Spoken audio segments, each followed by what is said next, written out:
Alrighty. All right, so I hope you're all having a good day.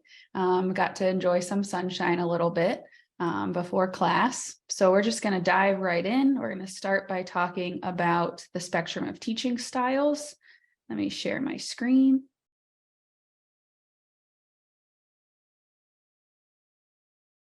All right, if you could give me a thumbs up if you see my screen. Beautiful. Thank you, Brittany.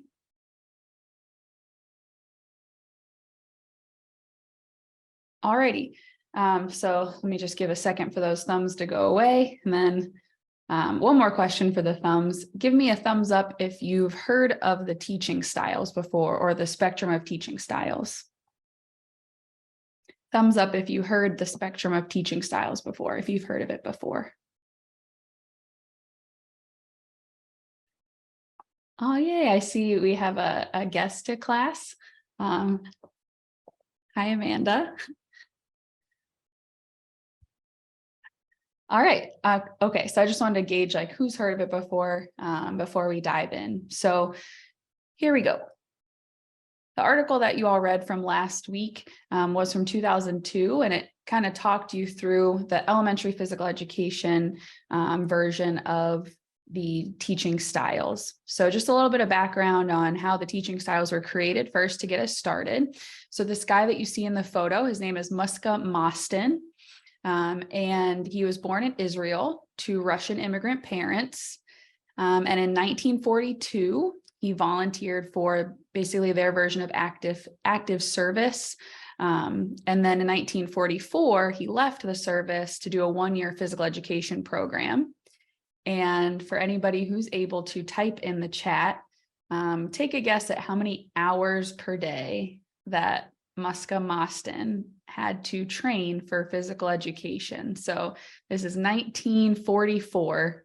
How many hours a day do you think he went to class for training for PE?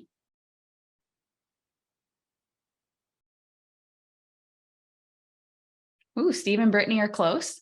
So it was 6 days a week for up to 9 hours a day of physical training to prepare to be a PE teacher. Glad we still don't do that. And then in 1945, he did become a PE teacher in a small farming town. And in his book that is available online, you can see it hyperlinked on our slides there. It says that sand dunes were his gymnasium and eucalyptus trees were his equipment in a small farming community in Israel.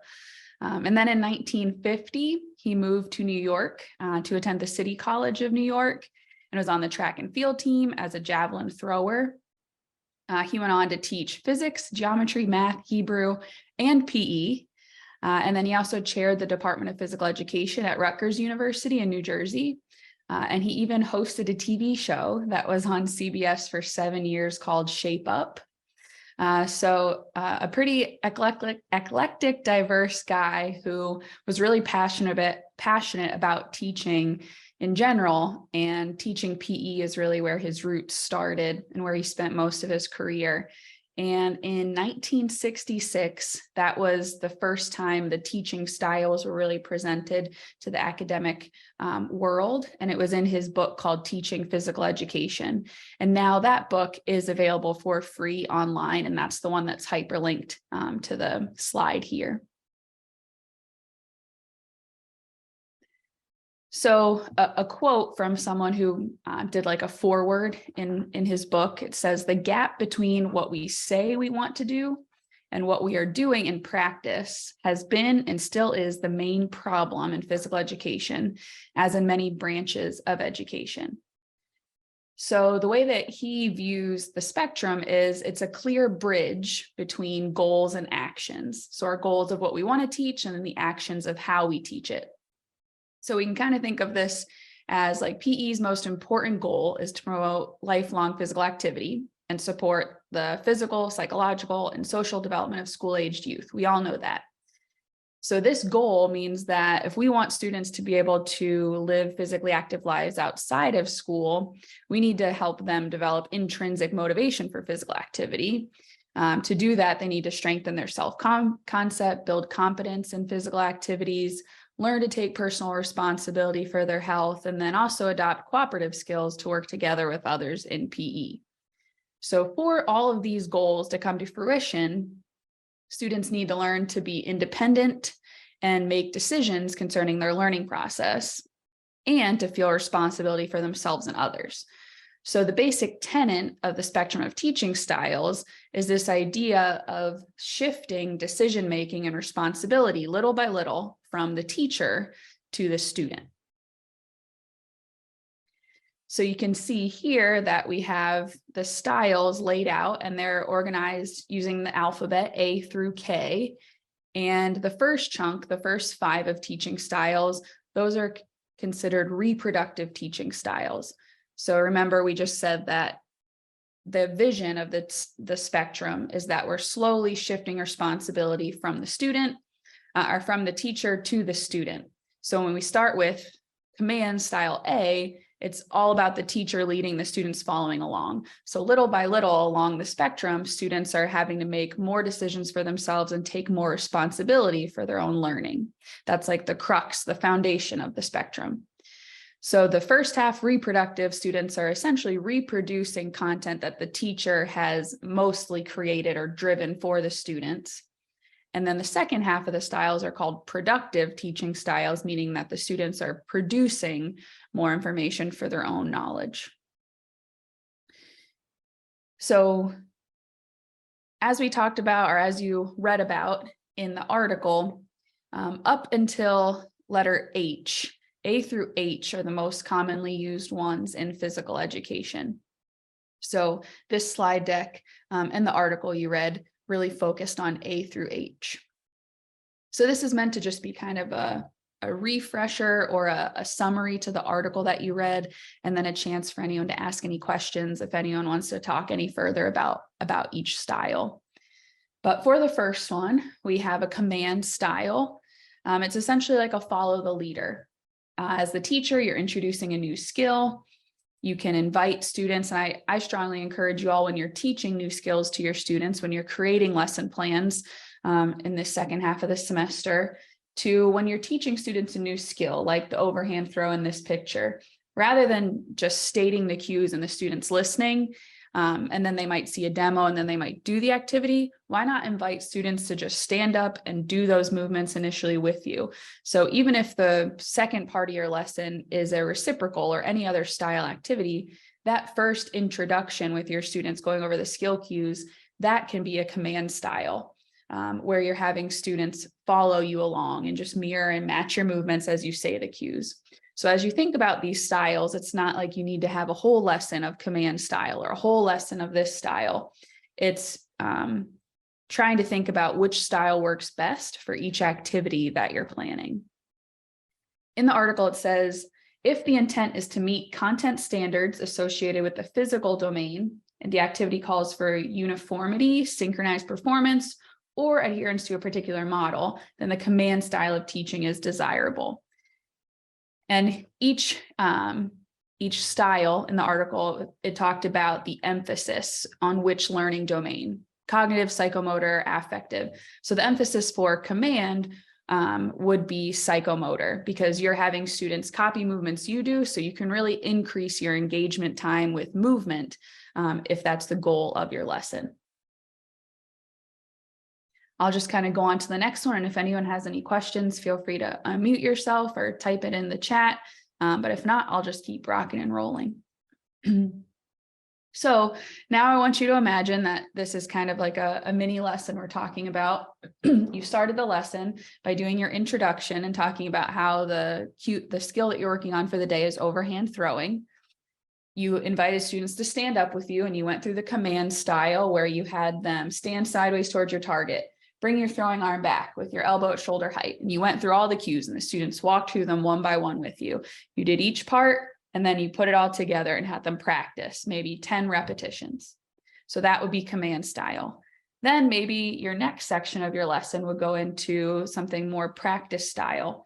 So this is meant to be a bird's eye view of the gym. And imagine that each of these little squares is maybe floor tape that you put targets on the wall. So you tape targets to the wall. And now each student has a ball and a section at the wall. And now the students are taking what you just taught them in the command style, and now they're using practice, and you send them off for, let's say, 3 minutes for students to go practice throwing the ball at the target. So students learn to perform a task individually and privately. The students can work at their own pace, and the teacher can then walk around and provide individual help. And the practice style would be useful after having introduced the over and throw, like we just talked about in a Style A episode. And if you remember from the quiz for this week, one of the questions asked you about which is the most frequently used style in elementary PE. And the practice style is what was said is the most frequently used. Just like Style A, command, the emphasis for B is also the psychomotor domain. All right, so now we're moving on to C, reciprocal. So this one is the one that kind of mirrors what we talked about with our cooperative learning discussion last week, where essentially in a reciprocal, you have learners paired together. And here it's just a pair, one of each. So one doer, one observer. The doer performs the task, the observer provides feedback. I think the main crux of this style is that the teacher is creating this task sheet. This is just an example of a task sheet that has to do with lifting. This is from a secondary textbook, but I just thought the picture and the visuals went well, so I wanted to add that in here since the article didn't have one. But the task sheets are designed to improve the quality of feedback given to the doer. So the students obviously don't know all the skill cues. They don't know the things to look for inherently in the movement. So as the teacher, you're creating this user-friendly and not text overwhelming, but informative task sheet where students can essentially have everything they need on that sheet. You maybe give them a brief introduction of how to use it, and then you set the students rocking and rolling to perform the task. One person observes, and then you have them switch. So one of the keys here that I think the article did a great job pointing out is that as the teacher, yes, this gives you time to walk around, monitor students, and give feedback. But I think it's important that we give feedback only to the observer. Because if we are walking around and giving feedback to the doer in this style, we're then taking away the ownership or the autonomy of the observer or the student who's helping they're like the coach. So in this style, remember, in the spectrum, we're slowly shifting more responsibility and decision onto the student. So letting students take that responsibility and give them their partner feedback, but then you as the teacher focusing on your feedback should be driven to the observer to help them have a more critical eye to help their peer. When it comes to the emphasis for this one, the social or affective and cognitive domains are the key. Of course, we're going to have physical activity and psychomotor movement and all of these, but essentially we're getting the affective domain by the students working together and giving feedback. And then the idea of the cognitive domain comes from if students are reading through a task sheet that has the cues and has the criteria of what they're looking for, those students are learning cognitively the information that, yes, will transfer over hopefully to psychomotor, but it is really helping them solidify the cognitive concepts. Some key things to think about on these pictures for suggestions if you were deciding to do a reciprocal lesson. So a task sheet is a must. The suggestion is to stick to just 3 categories when you're creating your task sheet rubric: A, S, and N, something like always. So my partner's elbows are fixed or touching their trunk, either always, sometimes, or never. And then students just do a simple circle. So trying to make the task sheet intuitive. There's directions at the top, statements, and then a circle that students put in. When it comes to the picture, if you're doing stations or if you're doing everybody doing the same activity at their own practice station, it is always just helpful to have these statements that you see here put onto a visual so that students can not only cognitively read the the cues that they're looking for, but also see specifically where the movement is talking about. So suggestion is just to have a picture visual and then your task sheet if you're deciding to do reciprocal. All right, let me make sure I have the chat box pulled open in case we do have any questions or comments. I don't know where it went. I lost it. There it is. Okay.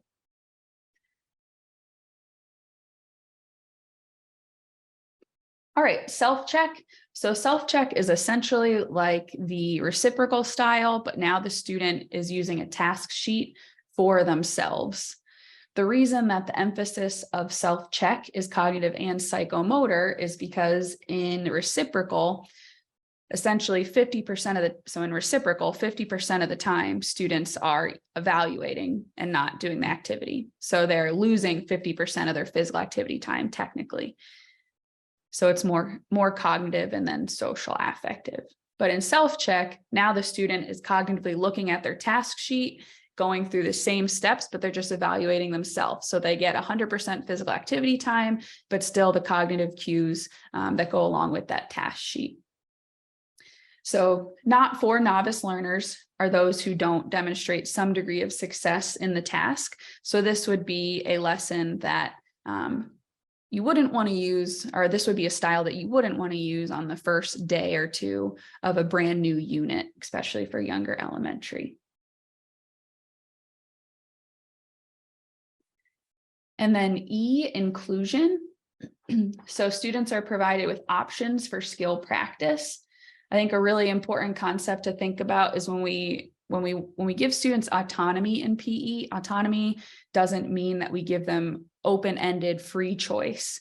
It means that as teachers, we have concrete options that we provide for students, and those options are ones that we've thought about in advance because they serve a purpose. So if we're doing a volleyball unit, having a balloon, a foam ball, and a volleyball or a practice volleyball might be helpful because it gives different weights and different air time for students as they're learning. So thinking through what equipment options or even options within the gameplay or structure of the task can help students really feel an increase in confidence in their abilities, which we know drives intrinsic motivation.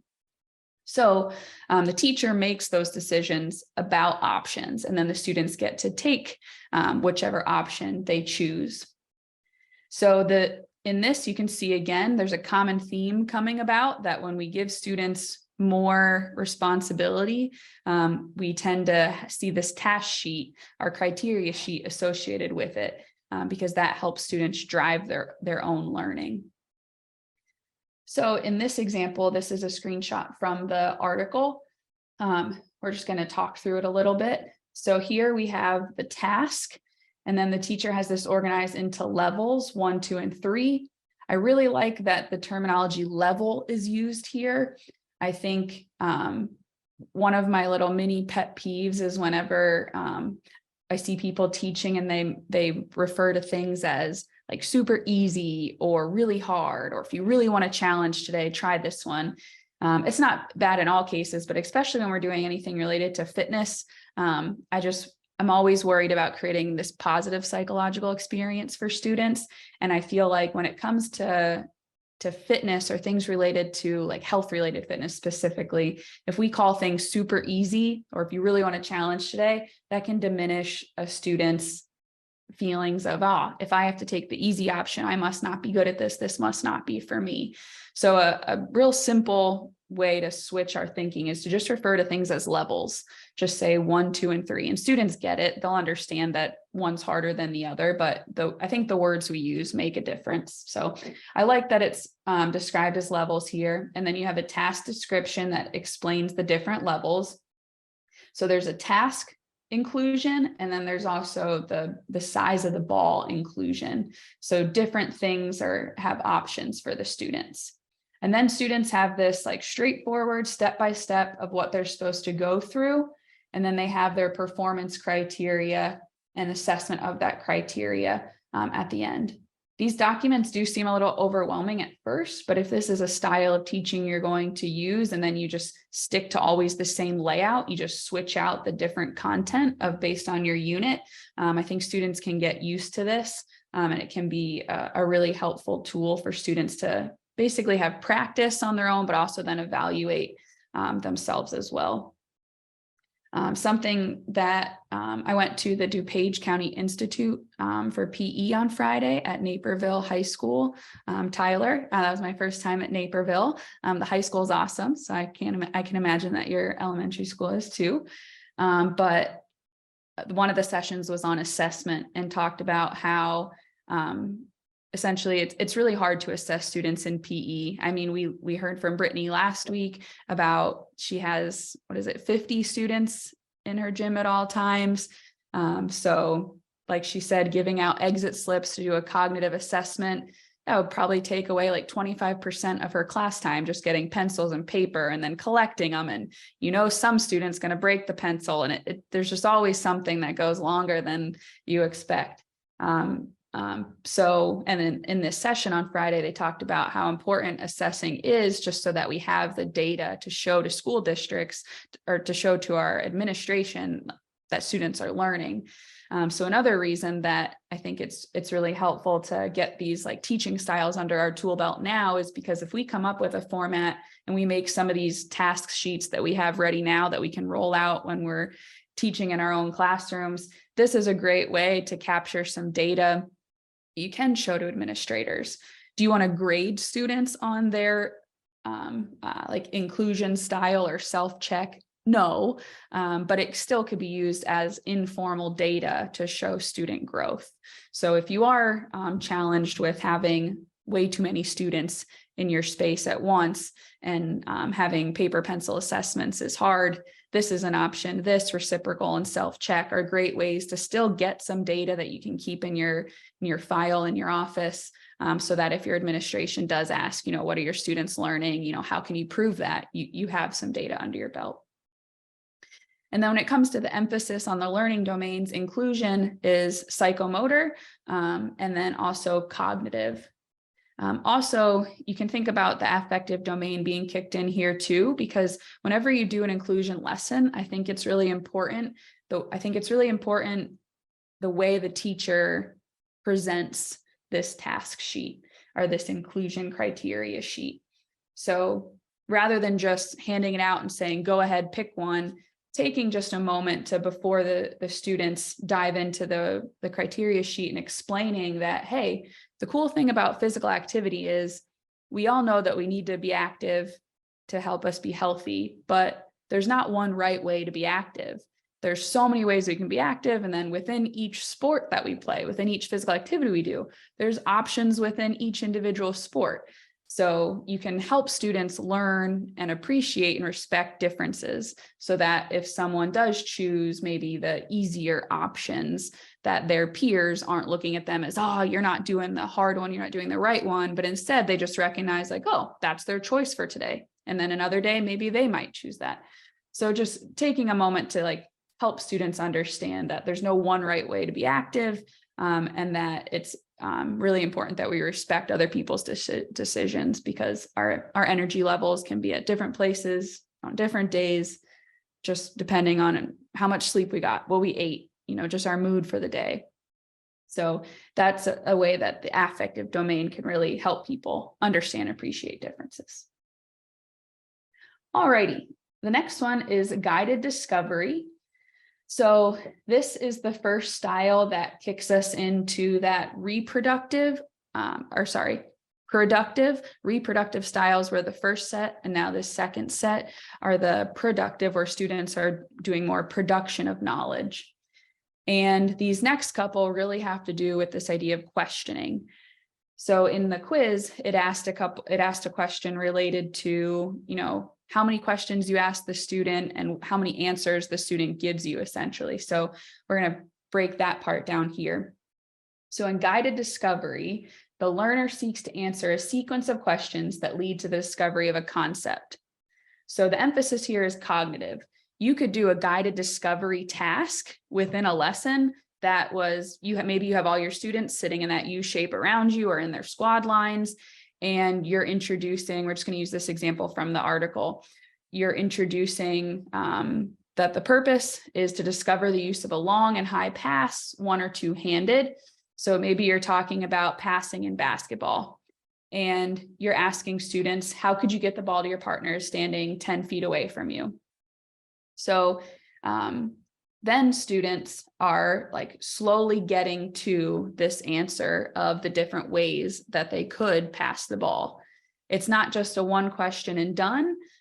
You're kind of letting the children kind of test it out, and then you're asking a follow-up question. Then you're asking another follow-up question. So in your mind, you know that you're trying to get students to talk about the different types of throws. Now you in guided discovery are just coming up with creative questions to get them to the answer without you just directly telling them the answer. So if you had a command style, you would just simply tell them when you use chest pass, when you use an overhead pass, when you use a bounce pass. But in guided discovery, instead of just telling them that, you're asking them questions and then helping them get to those answers. And research just shows that if students are asked the question, they have to think about it, and then they get that answer on their own, or while talking with peers, it can just solidify the information more and keep students engaged. And since this is all about cognitive, not just doing it, the students who maybe aren't the best at passing can really feel like they shine in class and help answer questions when you're asking them these guided discovery questions. So another great thing about the styles is that if you use a variety of teaching styles, you're more likely to reach a larger, diverse array of students that have different learning styles and different strengths and weaknesses in your class. So that's guided discovery. It's a series of questions to help students get to an answer. And then convergent discovery. I'm going to do I have two slides that look the same? Yep, my bad. I apologize. I must have copied and pasted an edit and then forgot to delete one. But I wanted to show this visual here because I think this helps make the convergent and divergent a lot simpler. So we have convergent and divergent left. And in convergent, the learner attempts to discover the single answer to a question or problem using logic, critical thinking, or trial and error. So you're trying to get students, you're asking them a question where there could be a bunch of answers that they have in their mind, but there's one right answer or one best fit answer that you're trying to get students to answer. So convergent is students, let's just kind of go through this example. So this example, the vertical jump. So measure how high you can touch on the wall from the following standing positions. So rather than telling students how you can get the highest vertical jump first, you first start by having them like basically be their own scientists and just try to figure it out on their own. So you set up, tape or however you want to measure along the wall, split students up. And now students are going through A, B, C, and D. First, they bend only at the ankles, then ankles and knees, then ankles, knees, and waist, then the ankles, knees, waist, and elbows. And each time they're measuring. So then at the end, you presented them with this problem, and it is which jump we're able to create the most force with and why, and then they can answer that. And obviously they're going to get not obviously, but hopefully they got the most force when they used more joints, because it can help us produce more force when we have more joints and more muscles involved. So they're coming to one answer, and you're allowing them to basically be their own scientists to find that answer, to try to make learning, like the cognitive learning then is a little more applied in a psychomotor way. So those are the emphasis, the cognitive and psychomotor. And you could turn this into a partner or a small group activity. And if you did that, then the affective domain would also be an emphasis as well. So in convergent discovery, to summarize, the teacher designs and poses the question or problem. That's the crux of this style.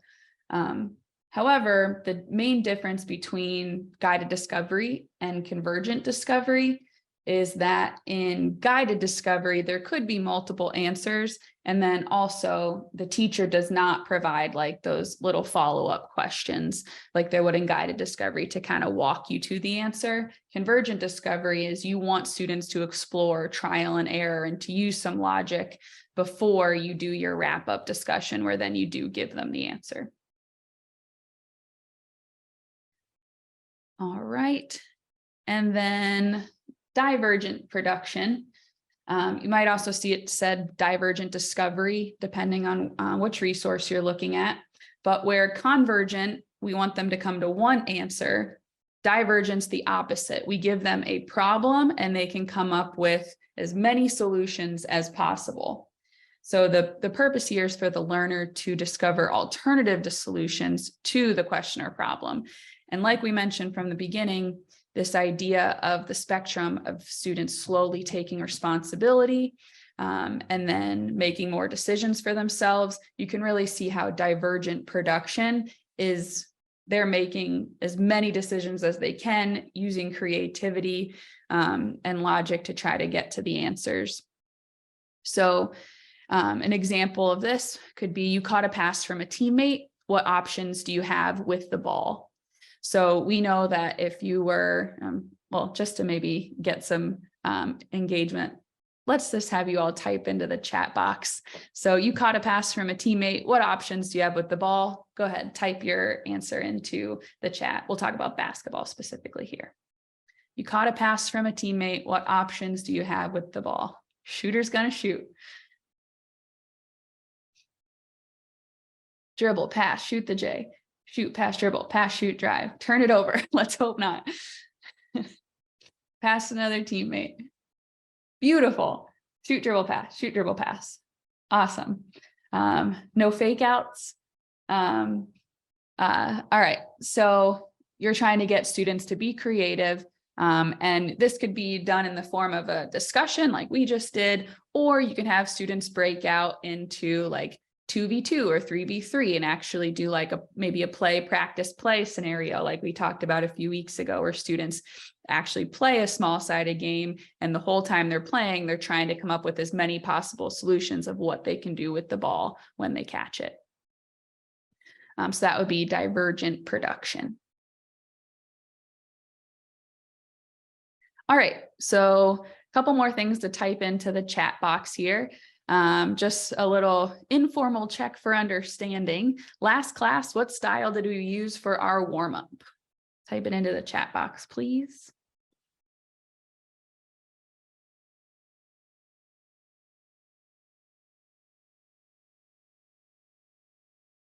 Everyone's like, Brittany got it correct. Oh, no, there they all come. Okay, yep, it was command. So at the beginning of class last week, we did our march, V-step, step touch, that was command. All right. Last class, what style did we use during the create your own dance steps 1 through 7? With the caveat that maybe not the exact style, but what was it most replicating? You can type that in the chat. So that's where you like did the fist bumps, the march to the beat.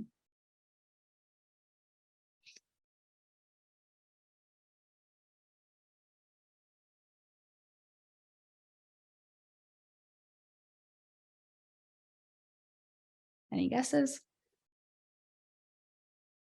Can I phone a friend? There you go. Amanda and Steve, they got it. Those were your phone a friends. It was reciprocal. So if you're doing a cooperative learning lesson where you are giving roles to the students, we had more than just the doer and performer or the coach and athlete roles.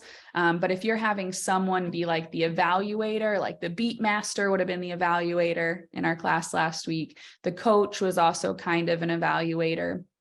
And then the performers. So that would mirror most like the reciprocal style. And then our last check for understanding is last class, what styles did we use during the create your own dance? That was step 8. So when you created an 8-count dance move, what style was that?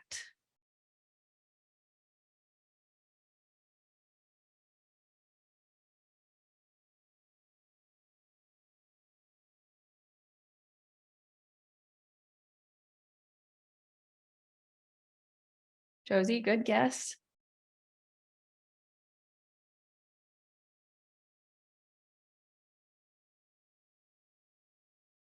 For it to be inclusion, I would, on that task sheet, a way that an inclusion activity like that could have went is, imagine we have state-of-the-art equipment and facilities, and we had like multiple speakers that could play different BPM music or different styles of music. And then students got to pick if they wanted to do like a more high intensity, like high impact, doing jumps with their dance choreography, or if they wanted to keep it low impact, more tapping movements with their choreography. So if I would have given specific options and then let students choose those options and then select, why, and evaluate based on those options, that would be more inclusion. Ooh, I see it in there. All right, Brittany got it. So that was divergent production. So Deidre dropping it low.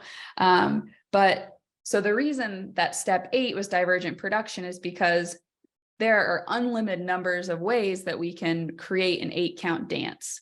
There's no one right way. We're just letting students like be creative and pick their own dance moves. So that's why it would be divergent.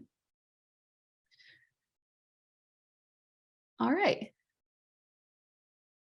So to kind of wrap up our discussion on the teaching styles, my challenge for you is, as you begin this next step of this class, which is lesson planning, my challenge is for you to use at least 2 different styles within each lesson. And when you do in your teaching script, I'd appreciate it if you could highlight the section of your script and include in parentheses the style letter. Like if you're using command, you just put a command in parentheses, like right before your command bout starts, just so I can see it. But please do try to use at least 2 styles. I think the easiest ones, like the lowest hanging fruit, is to do like the very first example we talked about, command, and then followed by a practice bout. I don't want to say that you can't do that, because I want you to be able to have autonomy in how you create your lessons. But I think it would be really fun and more beneficial for all of us as a group is if we had some groups really take a leap and make some task sheets and do some of the styles that are not just command or practice. Because my vision for this next half of the semester is that all the stuff that you all create, I'd like to, with your permission, I'd like to collect it all and then share it to all of you, so that essentially by the end of this semester, you all should have, I can't do math to save my life, but like 30 lesson plans. You can see everyone's unit plans, and you'll have just this toolbox of ideas that you can use when you do teach or you do clinicals or student teaching.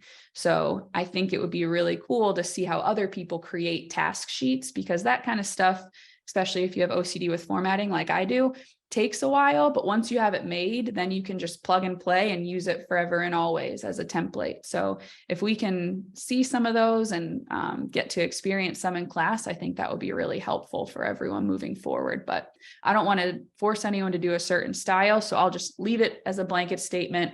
My challenge is for you to use at least 2 different styles within your lesson, and pick one of them that you maybe have never done before, just to get some practice with a new style. All right, I'm going to stop my screen share and then just get my screen set up to show you our next set of things.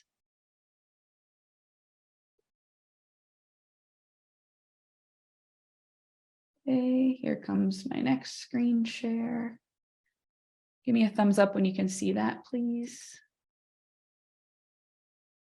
Awesome, thank you.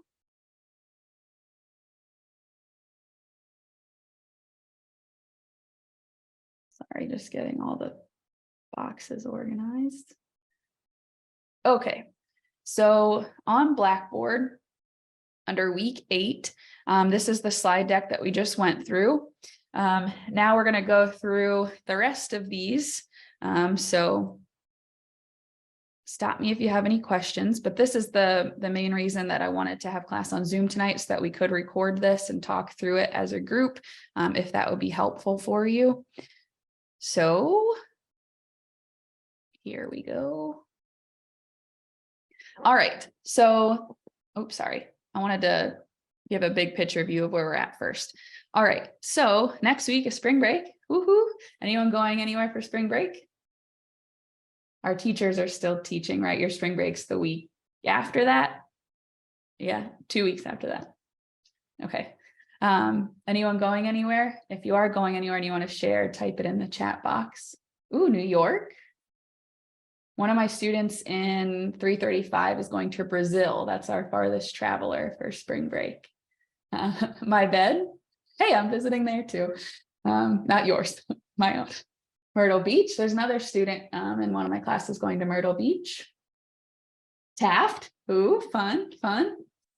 I'm doing a staycation as well. My family's coming to visit. They're driving out from Pennsylvania, so I'm excited. Ooh, Champaign for state basketball. Zach, did your basketball team make it to states? Or you're just cheering on the other teams? Yay, congrats. That's awesome. What's Taft? Is that a joke? Oh, Laredo Taft is the outdoor adventure experience. Yep. All right. For the second half of the semester, you don't have any more readings or reading quizzes or guides or any of that hoo-ha. We're just going to focus on this curriculum project is really the main focus of the second half of the semester. The way I kind of envisioned this class is the first half of the semester is just talking about and experiencing some different modalities of teaching elementary PE. And then the second half of the semester is about you experimenting and then creating and teaching lessons and creating a unit that you can hopefully use in your career as a PE teacher. The pedagogy lab is our next class. And I put this here as kind of like a holding place because so the next assignment you have is the lesson plans. Each of you will be making one lesson plan with your small group, and we'll talk about that. But you're going to have one group and then two subgroups within. So each subgroup within your larger group is going to create one lesson plan, and those are sequential lessons. So your group's going to be turning in 2 total lessons, but you're only going to be really responsible for 1. So I planned this as a pedagogy lab day because at the beginning of the semester, I wasn't sure what our experiences would be in terms of how many of you came through the undergrad program here and went through some of the pedagogy classes that are related to like your intro and closure, your demonstration, task statements. Ringing any bells for anyone? A lot of us took those classes.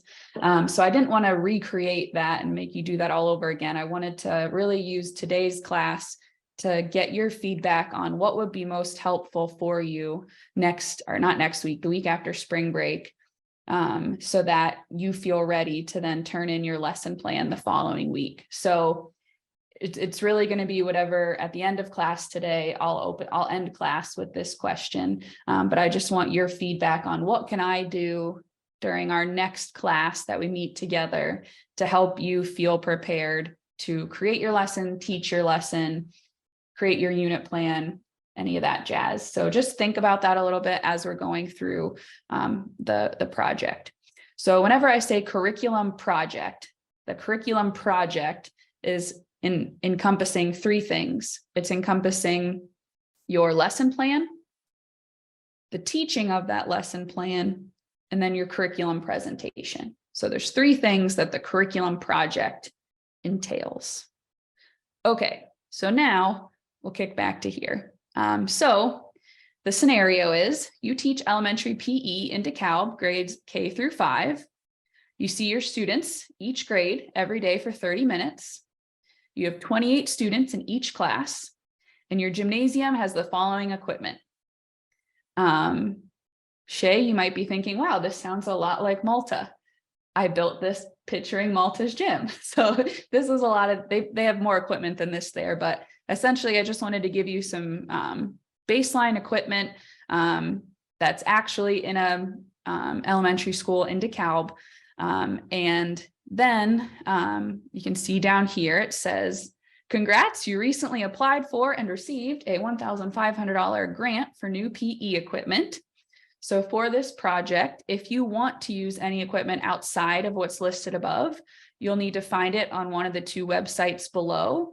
These are the two websites I'm familiar with PE equipment purchasing, but I'm sure there's a bunch more that I don't know about. So if you have another website that you'd like to use, let's not do like Amazon. Speaking from experience, we've ordered a lot of equipment on Amazon. Some of it's great, some of it's not. So just for this project purposes, these are two websites to get you started to look at PE equipment. But if you have another website you'd want to use, feel free to share it with me. I'm happy to learn about new websites for ordering equipment too. But so essentially, if you want to do anything that is outside of this equipment, you have $1,500 to buy what you'd like to buy. I wanted to put this there just to help you, be creative. My hope is that this prompts you to just kind of get excited to think, ooh, what can I spend this money on? And, go look through the websites and get ideas for really innovative or creative ways of teaching elementary PE. And when it comes to teaching this for your actual lesson, I wish I had $1,500 to just hand out to everybody and then we could actually have it for your lesson. But just know that when you do teach this in Anderson, we'll just have to get creative with how the actual equipment would be used. And we can use our imaginations where necessary. So if you want to use other equipment, that's how you do it. If you do decide to go this route, make sure when you are this wouldn't come into play until you get to your final project. You don't need to talk about your grant purchasing during your lesson plan, but during the final presentation, my vision is that your final presentation, if you purchased equipment, you would have a slide that shows pictures of the equipment, a breakdown of cost. So how many did you order? So maybe you're buying something that comes in a set of 6. And then your rationale is, well, I wanted to get, 5 sets so that I had 30 of this since I have 28 students. So just thinking through like how many you would order, how you're going to allocate funds, and that would just look like one slide on your curriculum presentation. All right. So now the directions. So today we are going to get into groups. My goal is that by the end of class, everyone leaves class today knowing who their group is and who their subgroups are. So groups are going to be between 4 to 6 students. And your group will be working together on all 3 projects the second half of the semester. So 2 sequential lesson plans, team teaching, and the curriculum presentation. For the team teaching, your group is going to divide into 2 subgroups, each 2 to 3 students. So if you have 4 people in your total group, that would be 2 and 2 and so forth. And you're going to each be responsible for teaching 1 lesson. Any questions on just the breaking out of the teams part? Feel free to unmute yourself or type it into the chat. After we go through this directions, what I'm going to do is just have you all, you can kind of type in the chat to find a group member. If you have people that you want to be in a group with, I'll ask you to just send me a message on Zoom, and then I'm going to create breakout rooms so that you all can jump into the breakout rooms and just start brainstorming for your lesson plan. Like if you have a certain content area you want to focus on. Hi, Garrett's friend. I'm assuming that's your son, but hello. And yeah, so we'll do breakout rooms then after this. All right, so no questions. All right, step 1. Begin filling in your curriculum overview template. Let me pull this up. And when I say step 1, I say step, like if I were you in your shoes, this is how my brain would conceptualize starting the project and then chipping away at it. You, of course, don't need to follow it in the order that I'm listing as long as you meet the deadlines. But I just like to present projects in steps because me as a student, I get overwhelmed when I don't know where to start. So I just like to give you like, here's where you start. So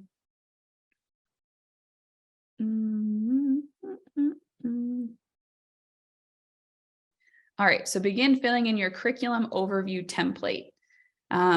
This is your curriculum overview template. Should open up into an Excel document. And it looks a little overwhelming at first, but I promise it's not as bad as it seems. But what this is if you think back to our skill themes discussion a few weeks ago, we saw those little screenshots where the teacher, you know, said how many days they're going to spend doing a certain skill theme or movement concept. And it's just big picture. So that's what this is. This is your big picture.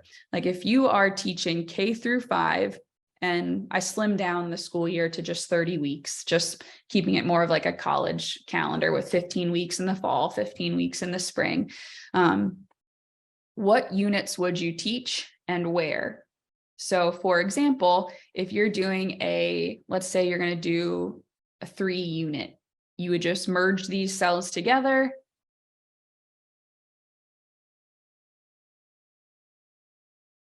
And then you would type in what's the name of your unit, what national standard is your unit aligning with. I would suggest just picking one national standard as a focus. I know that lessons can include multiple national standards or state goals within each one, but just for simplicity and to really focus in on certain things, pick one national standard and then one state goal.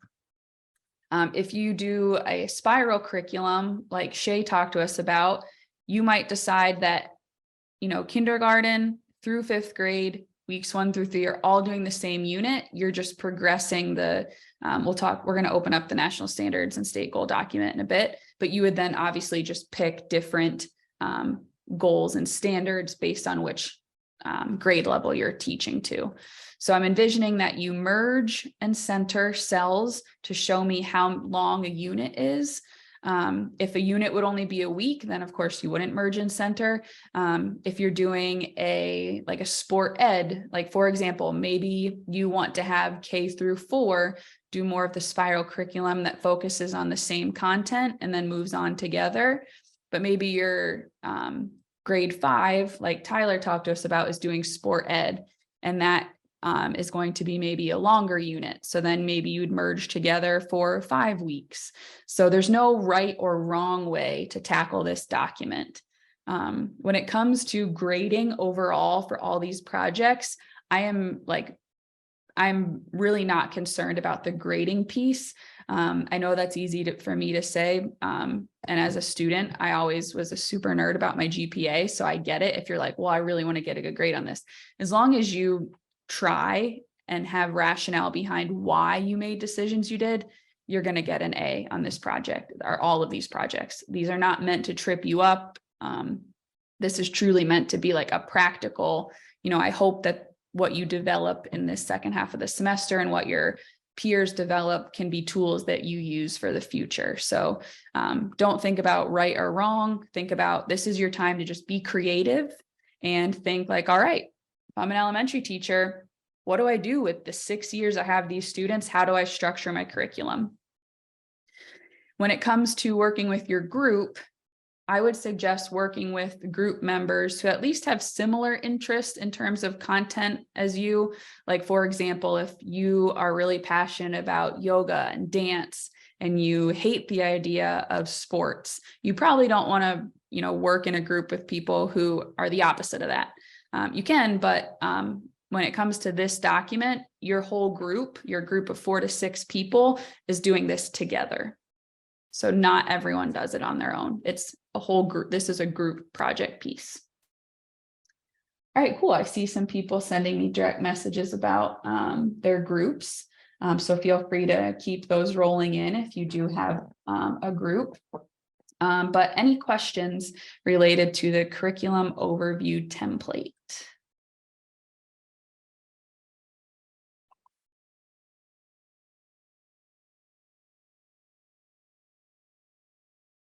No? Okay, let me open up the next document.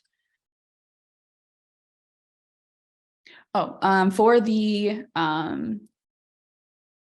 national standards and the state goals, you find those in your teacher toolbox. So when it comes to selecting state goals for the curriculum overview template, technically you can select SEL goals, but when I created this project, I had the state goals of health and PE in mind. But again, if you want to take an SEL approach, that's fine with me. But this is what I had in mind, the state goals for health and PE. So let me open up each of these and just show you what I'm looking for in each of this section. So right here where I have it colored yellow. So what would you put in that box? So you're going to scroll down, and I'm sure most of you have used this document before, so I'm just going to give like the quick overview. Page 1 has the 5 national standards, and then after that, it walks you through each standard. It's color coded, and it tells you the standard here, and then the overarching like standard that you see written up here. And then this walks you through K through 5. So if you wanted to do a locomotor national standard, let's say you're doing a locomotor unit. If you were doing kindergarten, you would put S1.E1.K here.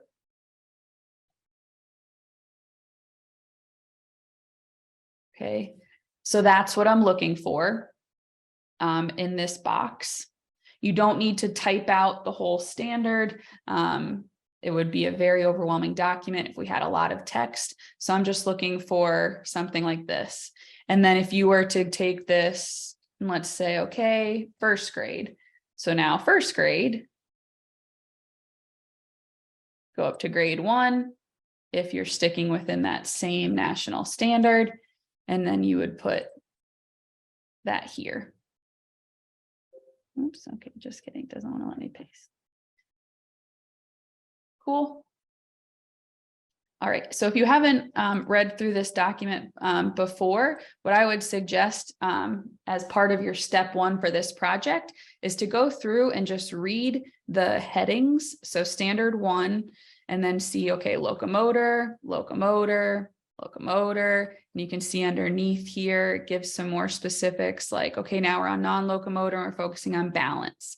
So you can see some of those skill themes and movement concepts come about in this standard. Here we have manipulative.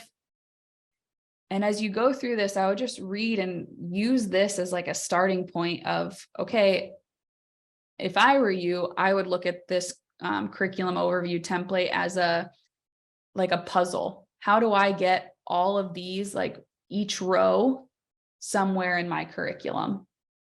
You don't need to have K1, 2, 3, 4, 5 all sequential for all of them. I don't think we'd have enough time in a school year to do that.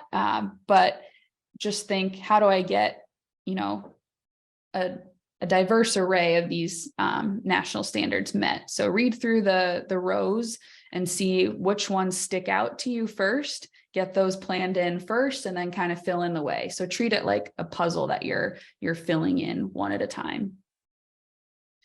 And this, you'll stop at this document once you get to page 19. The rest, or sorry, page 20. After page 20, then it'll go on to middle school students. All right, and then for the state goals, very similar. You're going to decide which, so let's say here, early elementary. Any guesses what early elementary is considered in terms of grades? You can type it in the chat box or shout it out. Early elementary would be which grades? Yep, K through 2, and then late elementary be 3 through 5. So here you would, again, just in that box on your curriculum overview, you would type in 19 19.A.1a, if that's the focus you have. In terms of, do the national standard and the state goal need to align? They could, but they don't have to. Maybe you want to focus on two different areas. Maybe you want the national standard and the state goal to be very similar. Totally up to you. Really, this is just like a jigsaw puzzle that you're putting together. All right, any questions on this document? No? All righty. So then we'll go back to our directions. Step two is you're going to fill in the unit plan template for your teaching unit. So within your groups, let's say that you did fill this out first. Granted, I don't anticipate that everyone's going to fill this out first because this would take quite a bit of time and your lesson plan is due first. Technically, step 1 and 2 aren't due till the very end of the semester. But basically you want to at least pick like your favorite unit or the unit that you want to develop one detailed lesson plan for within your subgroup. And that's what I'm referring to as your teaching unit. So whatever unit plan you're creating, those are the ones you're actually creating lesson plans for.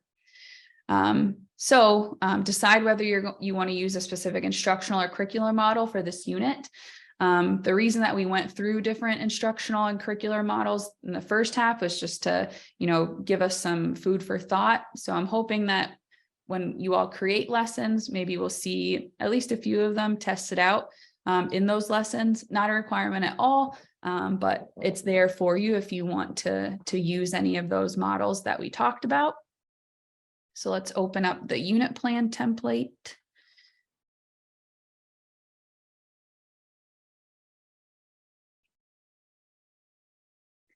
All right, so if you download this will download to a Word document. And at the top, you just have a unit name. You're creating the unit names. There's no right or wrong there. And then for this exercise, we're going to have one national PE standard that's going to drive an entire unit.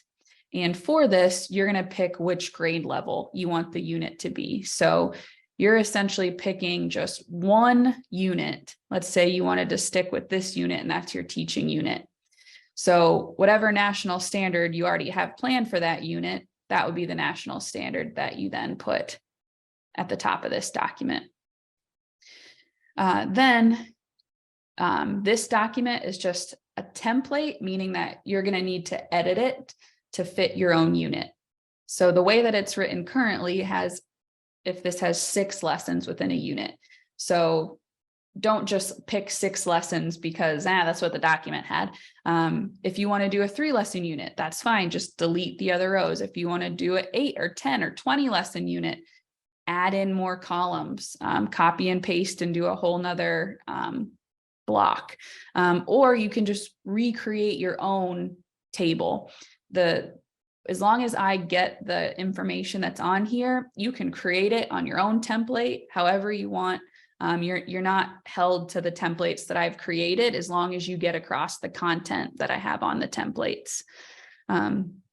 So in the lesson sequence, however many lessons you have, each lesson should focus on a state goal. You might have it that your state goal, maybe you focus on one state goal for 2 days in a row, and then it maybe switches to another state goal. You might be focusing on the same state goal, the entire unit.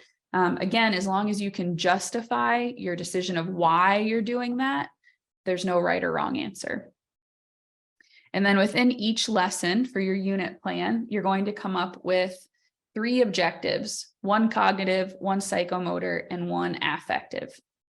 Whenever we're writing objectives for this class, I'd like us to use a certain formula, and that formula is kind of written out here. Earlier when I mentioned on the directions, make it pretty, what I mean by that is a lot of times students will, like I put in these like formatted things and then students leave it there and like type next to it or like underneath it. And it's like, nope, what I have there is meant for you to delete and write over. So for example, students will be able to delete this and actually put in your own verb here, delete this and put in your own cognitive content there. If you don't want it to be highlighted because you don't like highlighting, erase the highlight or leave it highlighted if it helps you just separate the domains, whatever works for you. But in terms of the verb, what I'd like us to use is, oh, sorry, I should have downloaded that so that I didn't have to keep opening and closing it.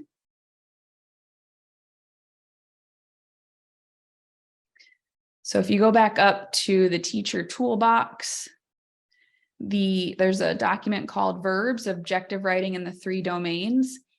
So this is just kind of like an overview sheet, a tool to help you write objectives. So when it comes to the cognitive domain, this is just going to be like my 2-minute spiel on objective writing. And then if you have more questions related to objectives, I'm happy to help. But cognitive, what do you want certain students to learn? What do you want them to know? So if you've heard of Bloom's taxonomy before, this idea of the different verbs matching different levels of thinking or levels of knowing, that's how this is structured. Everything in blue is cognitive.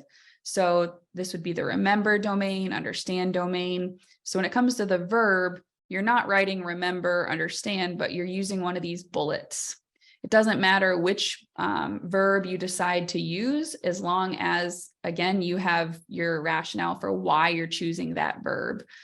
I think the most helpful tip that I've ever been given related to writing objectives is when you pick your verb, don't just like, I'm going to pick that one. That sounds good. Actually think about it in terms of how would you assess someone based on that verb. So assessment, in my mind, can become really simple if you just think of actually using the verb within your objective, because objectives and assessments are married together forever and always. Whatever you say your objective is, that's what you should be assessing on. So for example, if I say students will be able to categorize the health-related fitness terms and definitions, well, then it becomes really easy for me when I go to make a quiz or an exit slip. I literally have students do matching, where I have the term and then a bank of definitions and they match. If I want students to describe something, that means I want them to write in an open-ended fashion or explain in an open-ended fashion. So with that in mind, you probably wouldn't want to put describe as your verb for the first day of a unit where you're introducing 5 new key terms and definitions. That wouldn't really be realistic. So it's all very contextual in terms of which verb you choose and why. Just make sure that when you're choosing a verb, you could actually envision how you would assess that verb if you were creating a formal assessment or even an informal assessment. Does that make sense? Okay. So back to the kind of the formula. So students will be able to, you pick your verb and then cognitive content. So what I mean by cognitive content is, don't just say students will be able to understand how to be physically active. Be more specific. So students will be able to list 3 strategies for being physically active outside of PE, and then put in parentheses 3 example strategies. So use parentheses as like your specific examples within these objectives, so that we can have it as crisp and clear and straightforward as possible. This also becomes really helpful when you're thinking about the psychomotor objective. One of the things I see students do a lot when they're writing psychomotor objectives will be something like students will be able to perform yoga poses during the introduction of the lesson. So instead of putting yoga poses and that's it, put at least 1, no more than 3 poses that you want students to really master during that class. I like to keep it simple with objectives and just pick 1. So pick 1 yoga pose that you want students to focus on for that lesson. So students will be able to perform downward dog, characterized by straight knees, hips high, hands on the ground, ankles going towards the mat. And those are my skill cues in parentheses. So be specific when you're writing your objectives. When it comes to like grading for this project, the one area I foresee, like if any area that people would lose points on, it would be the formatting of objectives, just making sure that you're using this format, that you include all the components, and that you be specific with your wording in terms of what you want to actually see students do or what specifically you want them to know. And then during which part of your lesson piece. So depending on how you structure your lesson, you might have different namings for it. So let's say you're doing a TPSR lesson. So during the like group reflection might be what you would list here. It's just helping you plan out, okay, when am I going to hit on which objective during which part of my lesson? That's the only purpose of it. It really helps me too when you're teaching and I look at your lesson and I know what I'm looking out for to see what content you're really delivering to students. When I teach, when I create lessons, my go-to plan is I always think about my class in terms of like your introduction, the middle, and then your closing. Think about it kind of like a workout, like your warm up, your workout, and your cool down. I always focus on delivering my cognitive content in the warm up, introduce students to like wrapping their heads around the activity. Then during the workout or the middle of the class is when I focus on the psychomotor. And then during the cool down or the closing activity is when I have students focus on affective. That's just the way my head wraps around it because I like to have things in like a sequence for my brain to focus on, but that doesn't mean you have to do it that way. That's just my 2 cents on which part of your lesson and why that's important with writing objectives. And then last 2 things about this document under psychomotor, you can see I have it broken out into some different categories. I created this document when I was at Illinois for a class where the students were, some of the students that I used this with were also just elementary classroom teachers. That's what they were going to school for. So some of them didn't want to create lesson plans that were in a gymnasium. Some of them created nutrition lesson plans or social emotional learning lesson plans that were like skill-based, but in a classroom. So I came up with these categories to just help organize verbs because psychomotor doesn't have to be physical activity. Technically, you can create a meal plan or measure different ingredients. So just keep in mind that you might be looking at this saying like, what, palpating? Like, no, you're probably not going to have elementary students palpate to find different bony landmarks on the human body. But that's why that's there in case you were wondering, but you're probably going to focus most up here in this first box of physical activity. And this is not an exhaustive list. This is just a place to get you started. And then for affective, it's broken out into self-direction style verbs, self-reflection style verbs, and then supporting others. Just as a starting point to kind of wrap your head around some actions you could have students do related to the domains. So hopefully this is a helpful tool for you. And if there's anything that you'd want to talk about any further, let me know. Anybody have any questions as of now about objective writing? No? All righty. All right, so we're rocking and rolling with the unit plan template. So each lesson has a cognitive content, psychomotor, and affective content. My preference is that you don't copy and paste any objectives from one lesson to the other. The objectives might be very similar, but what I'm looking for in terms of when I'm grading these is I'm looking to see, so the reason that you're creating a unit plan is, or let me back up. The reason that I structured this project the way I did is I want you to think really big picture with your curriculum overview template.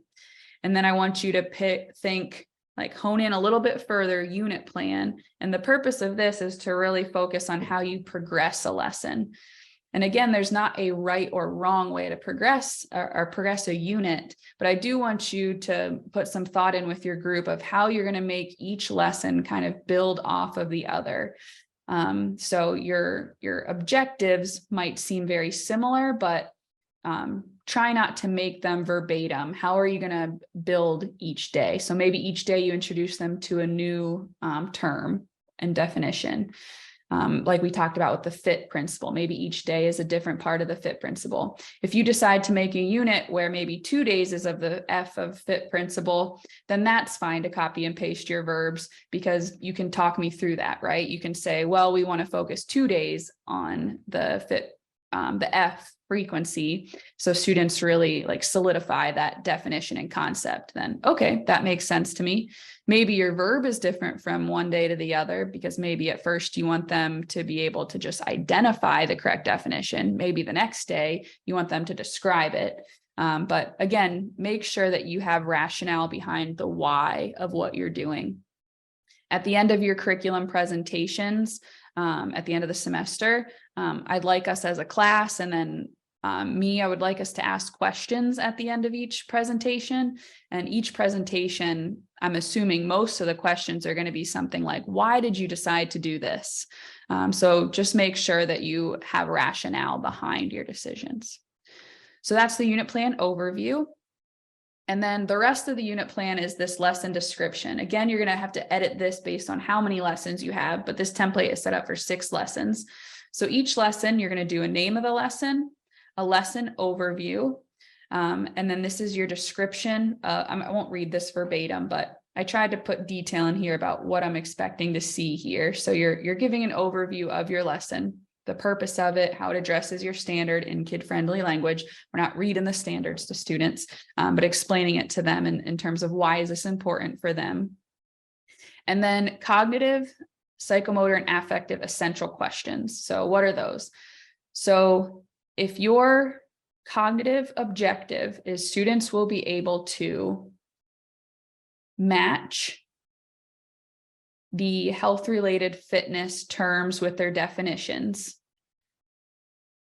what do you think an essential question I might ask my students as an informal check for understanding would be? You can type it in the chat box. So if my cognitive objective is students will be able to match the health-related fitness terms and definitions, what do you think a cognitive essential question would be that I could ask my students to help do like an informal check for understanding?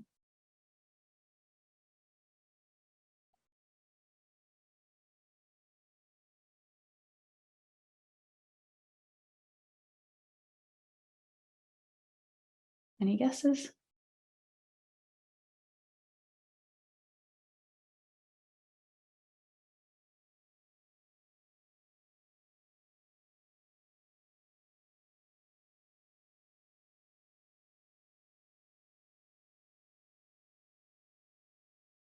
Either my computer froze or we don't have any takers. Oh, that's okay, Christian. I appreciate the honesty. Yeah, Joe, perfect. So you could say, all right, moving your body through its full range of, or moving a joint through its full range of motion. Which component of health-related fitness is that? That's a perfect example of a cognitive essential question. It's essentially an essential question. An essential question is the questions that you're going to ask your students to help you teach the content. So even in a lesson that maybe it's the first time students are ever learning the word flexibility and the definition, you still want to ask a question, and you're not expecting students to have the correct answer all the time, but it goes back to that idea of asking questions just to get students engaged and thinking and stop for a moment. So it's the way that you're going to word questions. Your question that you're going to ask students is your essential question. And then under each essential question, you would put a sub bullet and actually answer your question. So it's you putting in the content. It's actually what you're teaching students related to each objective. Sometimes affective, more often than not, might not have a direct answer because it's opinion based. But I like to always still put like a sub bullet underneath of like examples of things I'm looking for, so that if students kind of just look at you like a deer in headlights, you at least have some like examples to throw out and get their wheels turning. Does that make sense about what essential questions are? All right, sweet. And then the last thing that for these, there's no right or wrong number of essential questions that you need. It's whatever questions you need to ask to teach your content. So if your cognitive objective is students will be able to define flexibility, you really only need one essential question for cognitive. What is the definition of flexibility? So they're matched directly to your cognitive content. If you feel like you need multiple questions to get students to the answer, it's as many questions as you need. And then for the activities portion, this is just meant to be like you giving me a summary of what students would do during that lesson. So if I was doing a yoga lesson, I might say, first, we'll start off using a command style where I'll take students through a sun salutation series. Then I'll pass out these task sheets and students are going to do a reciprocal activity where they evaluate a partner doing yoga poses. Then we'll wrap up the class by doing a walking interview where they talk about where they might do yoga outside of PE. Done. You can put that in 3 different bullets or just 1 bullet. It's just meant to be you talking me through like, hey, here's my vision for the lesson. Yeah, so that's the activities portion. And then you'll see that each of these mirrors, you're doing the same thing for each lesson. So however many you have in a unit, you would fill out the same type of information for each. And then any references you use, strongly encourage you to use the Googles and just type in questions to Google and get a bunch of ideas. Use PE websites, use textbooks, use your own brain, and just write out your references there. Hyperlinks, when available, are great, mostly so that when we share this as a group, people can just click and go to your resource. I'm not going to click on it and fact check you by any means. The hyperlink is really there just so that if other people want to use the resource, you're able to share where you got your information from. And if you had a really cool idea that came from your brain, sometimes on my lesson plans that I would share with students, I would put Shelby's brain as like a citation so that if people wanted to ask me a question about it, they could ask me a question. So feel free to cite your brain if you want to there. All right, so that is the unit plan. Besides Christian, who I lost 20 minutes ago, how are we all doing? We're good? All right, we're on to step 3. So step 3 is where you're going to create 2 full lesson plans using our lesson plan template. So now what my vision is that if you did this in the order I'm talking about, which again, I know that that's not 100% realistic, but you want to pick 2 lessons from your unit plan that you're going to be teaching. So let's say I'm in a group with 3 other people. My subgroup decides to do lesson 3. That means my other group should be doing like either lesson 2 or lesson 4. Because I would like you to do 2 sequential lessons of your unit. And then at the end of the semester towards the end of the semester, when we do team teaching, I would like to have each group present on the same night. So we do subgroup A, subgroup B, so you can actually see the lessons in order back to back. So you can pick, it doesn't have to be lesson 1 and 2 of the unit, but just make sure they're 2 sequential lessons that fall back to back within your unit. And then there's the due date of that lesson plan. And then just a little reminder about my challenge to use 2 different spectrum styles. And just remember that half of your group will teach lesson 1 and the other half will teach lesson 2. So if I go back to Blackboard, I'm going to go down to everything for this assignment either lives in week 8. And then some of the other like toolbox things like the standards, they fall in this teacher toolbox. So the PE lesson plan template.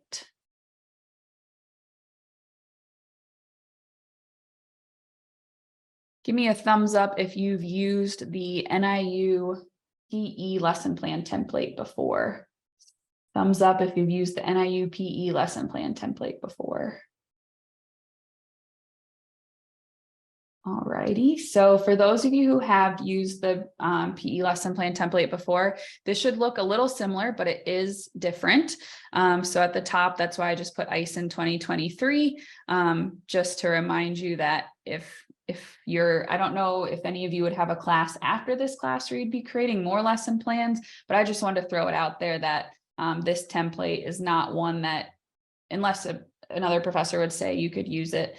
This is not the exact same one that is likely shared with you in other classes. I just kind of modified it to meet our needs and take some stuff out. So I'm going to go through this and just stop me if you have questions, but here's where you would put your subgroup name, the name of the unit that your lesson comes within, lesson plan name, standard, state goal, just like you did on your overview template. You get to pick your grade, and then here's where you tell me what lesson number it is within the unit. So if you have 6 lessons within your unit, which number lesson is that? This box is just one question that I want you to fill out. So based on the grade level outcomes for K through 12 PE and the state goals for health and PE, summarize what your students already know or already have experienced in PE as it relates to your lesson focus. So what I'm expecting you to do for this section is to open up your state goals. And let's say you're doing state goal 20, A, 2A. Describe the benefits of maintaining health enhancing level of fitness. So since students did this, are doing this for your lesson, you would want to then go whatever lessons are before your lesson in that same category and read through the expectations that students should have already learned. So for example, students in early elementary should have been identifying characteristics of health-related and skill-related fitness. So now that they already can describe the different characteristics of health and skill-related fitness, now you want them to build from that and be able to describe why doing health-related and skill-related fitness activities is important. So that's your justification. Well, they already learned about this. Now we're extending it here. Does that make sense? And then you'll do the same thing with the national standards. So if you are deciding to do a 5th grade lesson, for example, you would then use this as kind of your information that would help you summarize what goes right here. The purpose is just to get you thinking like, okay, what did my students already experience so that I can create a more developmentally appropriate lesson?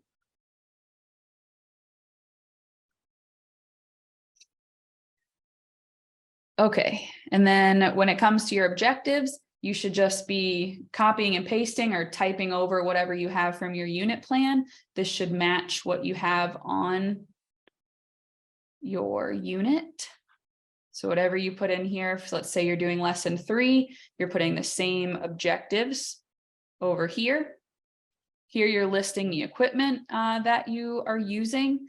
When it comes to our lesson plans in this class, we will be requesting equipment from Thomas in the EQ room. So we can talk more about that if you have questions in the future, but essentially Thomas's hours are Monday through Thursday from 10 a.m. to 2 p.m.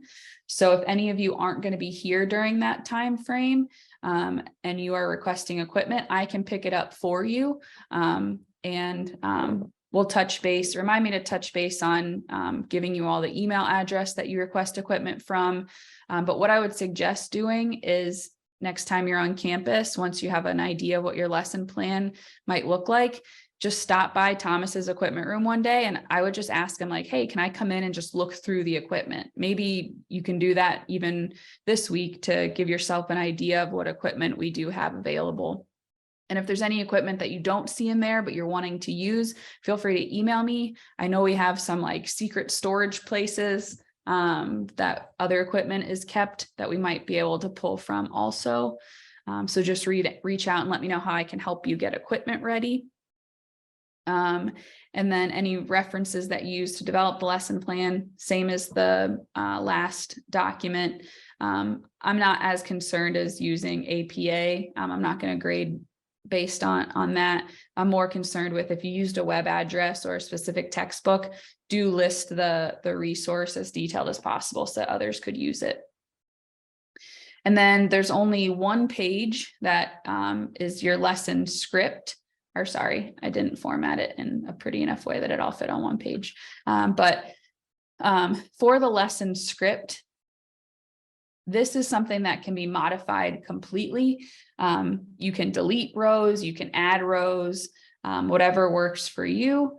If you don't want to do an instant activity, you're not required to do an instant activity. You can delete that portion. I put it there just to encourage you to think about, if you were going to use the model of instant activities, which is something that, to my knowledge, in other classes, I don't believe, at least in the classes that I'm working with undergrads on, in our undergrad program, we don't talk about instant activities much. So I wanted to put that in there just to prompt your thought of, this idea of I'll have the projector down in the room for all your team teachings. And I really want you all to be creative with, I hope that each of you create at least one slide that you would have up on the screen as students enter the gym, just like they would in an elementary class, that prompts them to see, okay, where am I going right when I walk in, and what movement am I doing when I get there, for a few minutes, just to get people's energy out right when they come in, so they're not coming in and sitting right away.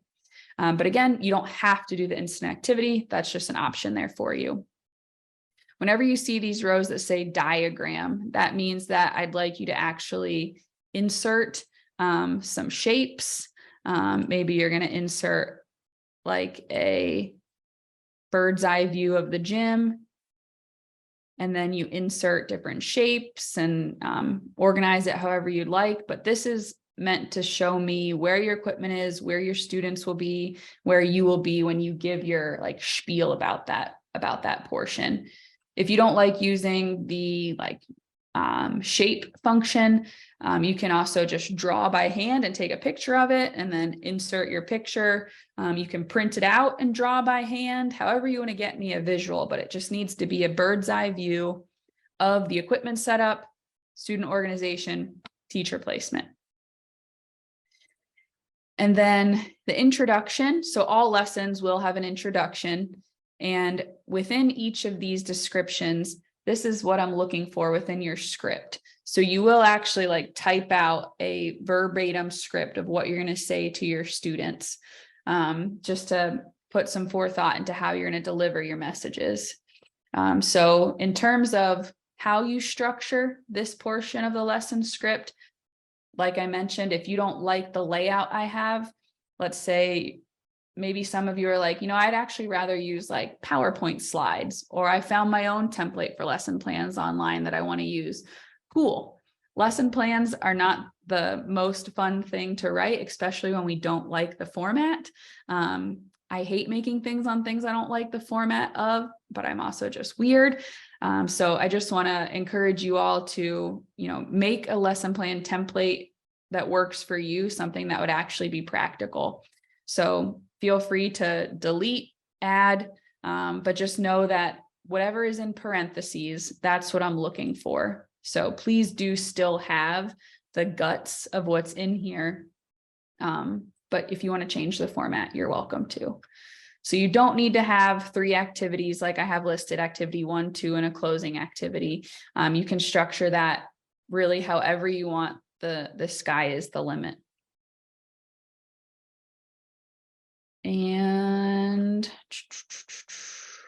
let's see. So you have activity, description, demonstration, psychomotor skill cues, and transition into the activity. Then you have a diagram, example of 1 regression and 1 progression.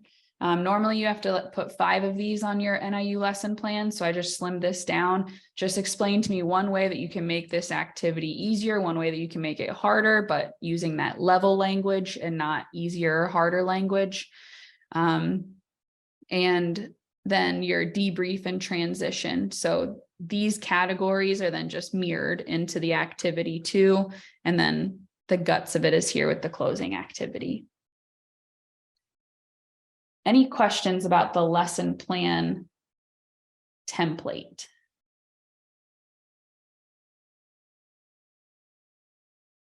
No? Joe, I see the thumbs down from 10 minutes ago. Any questions you have? Or just tired long day?